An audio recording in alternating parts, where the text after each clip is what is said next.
Alright, ladies, I'm going to need your help with this one. Some short-lived relationships are like failed states. They fail before even being given the chance to succeed. Who gives the state legitimacy? In fact, why can't we just be free states with no central governance and no borders, which roughly translates to why can't we fuck around with whoever we want and still call this a relationship? Maybe we want citizenship on multiple states.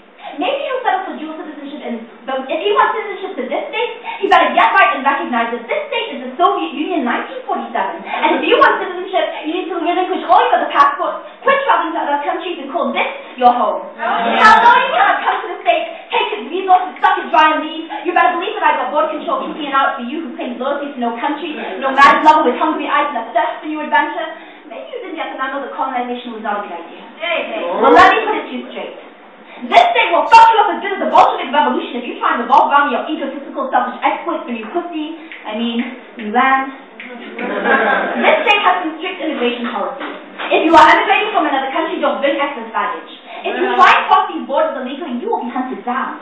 If you are seeking asylum, prepare to be interrogated long and hard about the circumstances surrounding your plea for refugee status, because quite frankly, I don't have time to waste with governments in other countries trying to reclaim you. There are rules, there are regulations, there are policies set in place to protect the state from foreign invasion, but I will open up my borders if you promise to be good to me.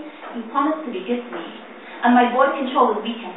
He said he'd be waiting his whole life to explore my country, but he never told me that he was just passing through. Taking the best of me while I wanted to build a long road to find treaties of lasting peace and respect for each other's sovereignty, and by doing so, he started an interstate conflict with me. Except I wasn't fighting.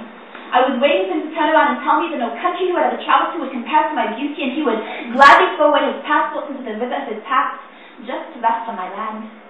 So now, we are nothing but another failed state. We are Somalia, Chad, Sudan, Zimbabwe, Democratic Republic of Congo, Afghanistan, Iraq, Haiti, Pakistan, Nigeria, West Bank, Bangladesh, Somaliland, until we are everything I never wanted to be. Not with you, not like this. And the world has failed to see the potential in these failed states, but not me. I know the country's worth cannot be measured by current capacities, but by countless possibilities. And if a man ever overlooks my self-worth, he's not worth it so much as a visiting visa. A stamp on a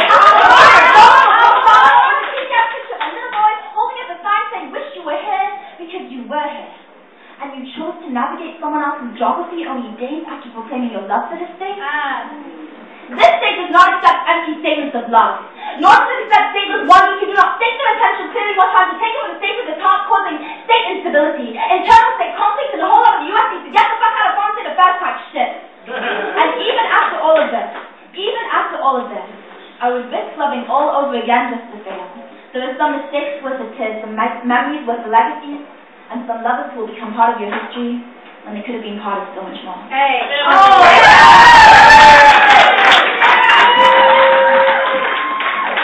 Alright, that was Rashad with her final offering of the night. Judges, we want to see your score in 3, 2, 1. We have an 8.8, 9.9, 9.4, 9.8, and a 9.6. Give her another round of applause. Is that all the time? We had an 8.8, 9.9, 9.4, 9.8, and 9.6. All right, so give us Lashai another round of applause and keep it going for Tomy Bewick.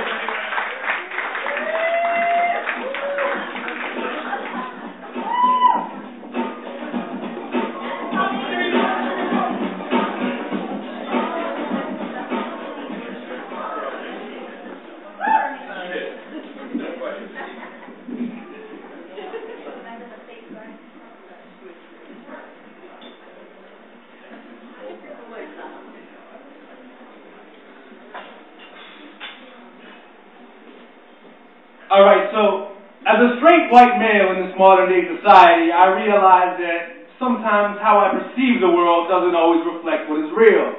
I still came out here to express how I truly feel, and that's what keeps burning this fire. And I encourage you all to follow your own heart's desire, but please, tell me if you're not feeling me, and I'm wasting my time. Damn. All I ever tried to do was show you love through the form of a rhyme. Break through with something special to enlighten your mind. Throw down some source, so you could say I heard it through the grapevine. Old school styles like Snap, that's a Marvin Gaye line, and yeah, I admit it. I'm a product of many black cultures, but I was never a vulture. This was something special that was given to me by Jimbo Williams and his whole family. The Jamaicans down the street and my Nigerian Uncle Yemi and his sister Bemi. And don't forget my living nanny Auntie Pinky, she damn near raised me. I mean, while my mom was at work. Or with some jerk or a drunk. I was in a basement eating jerk chicken and learning the funk. And many years passed before I started spurting the skunk.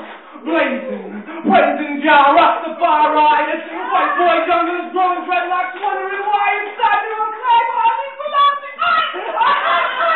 I still wonder if I'll ever fit in anywhere other than this cocaine drug game where I've been living in sin with a devil steady cold cock and a grin, just watching me as I've been giving in, but I'm not slipping no more, ain't going up like that. I'm a full-grown lion, I'm puss dick, yeah, and I know I'm not perfect, but I'm worth it. If I follow my heart's desire, it might still reveal a purpose. Still, I get so nervous when I'm launching a speech, because I'm really thinking about the youth out there that I'm trying to reach. The lessons of my many testings I need to teach. The blessing of self-expression that we all need to preach. It's about drugs, not drugs, but a dream that I'm trying to preach. And you need to believe that this stays so deep. I've been walking around the same blocks just talking to myself because I just can't sleep. But please, tell me if you're not feeling me and I'm wasting my time. I'll tell you, you got no sense as far as I can see, so quit wasting mine. I'm just gonna work hard until the liver to shine. You see, I came upon a cloudy afternoon, and the rain was pouring down. But I grabbed a touch of that sweet sunshine, and I made a smile out of a frown, because that's how I get down.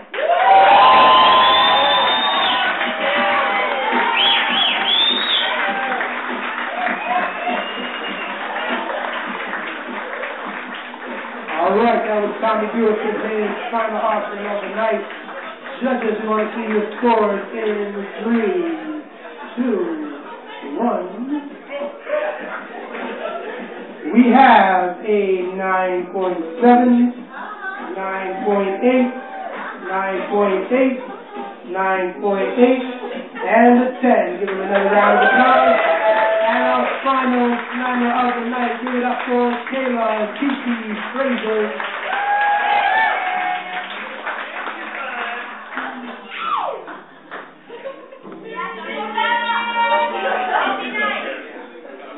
Go in, poet.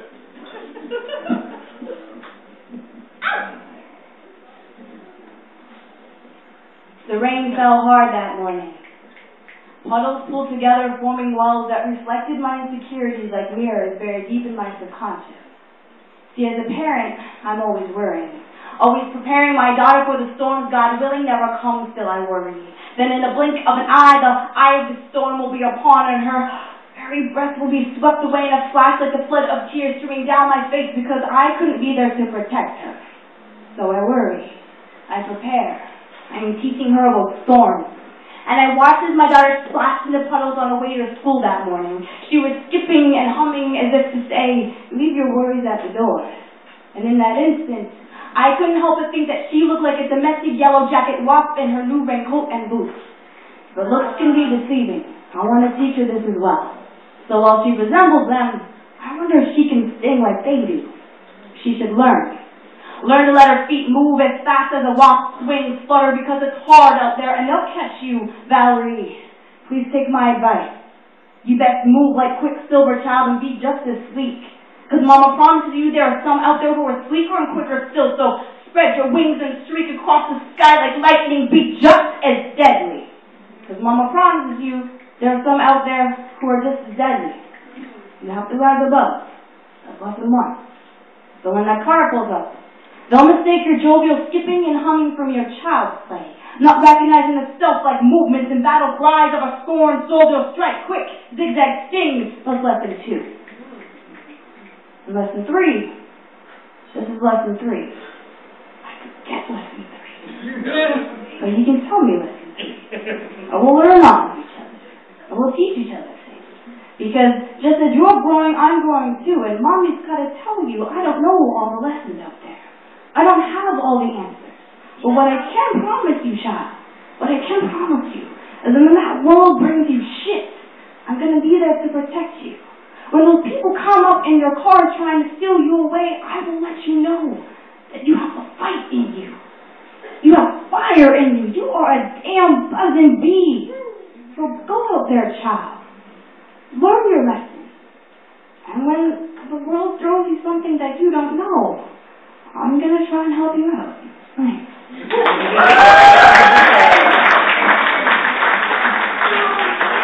All right, that was Kiki's final poem in the slam tonight. Judges, we want to see your scores in 3, 2, 1. We have a 9.5, 9.6, 9.7, 9.9, and a 10.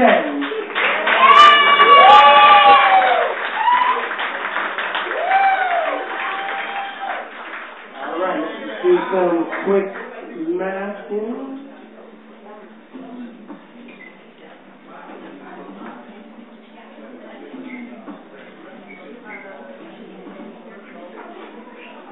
If I am correct, there's a 2 decimal point differential between first and second. That's correct, good morning. Okay, that's good. All right. So, ladies and gentlemen, if we could give a big round of applause for all of the artists that we saw participating in the program tonight.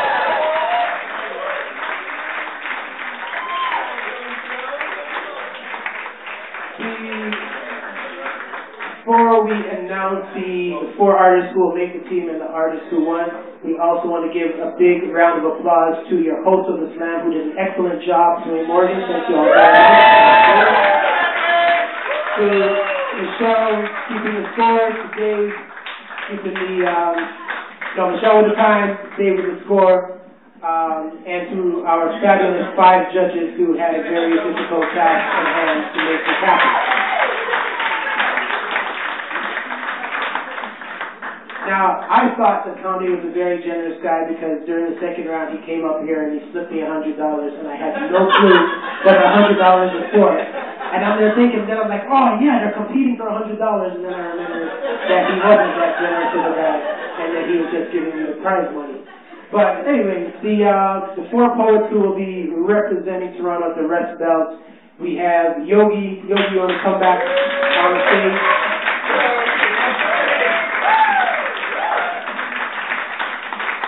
We have Lashai.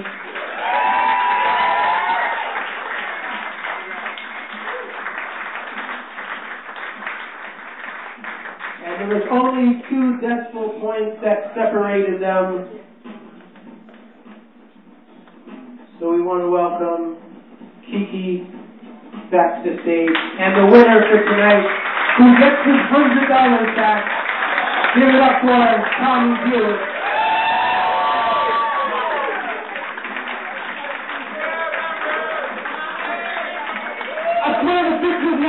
Thank you, everybody. Thank you so much. Make some noise for our team this year. For us, confirmation pending, of course. Everybody else might still be in the running. Ladies and gentlemen, make some noise for Clay Morgan, holding it down, doing a great job. It was close. He's got nothing like a slam. I tell you what, I need a break. I know you probably need a break. I want to remind you. Talk to Benny, she's in the back there, she's got the jewelry. Talk to Shuli, he's at the merch table, he's still selling raffle tickets. We got a ton of prizes to give away after the break. We're going to come back with Jamal St. John and some team pieces from the Girls of Slam Project. So take a half hour, get a drink, get some food, get a smoke, do what you got to do. Make some noise for DJ Hull. Yeah, we'll see you back soon.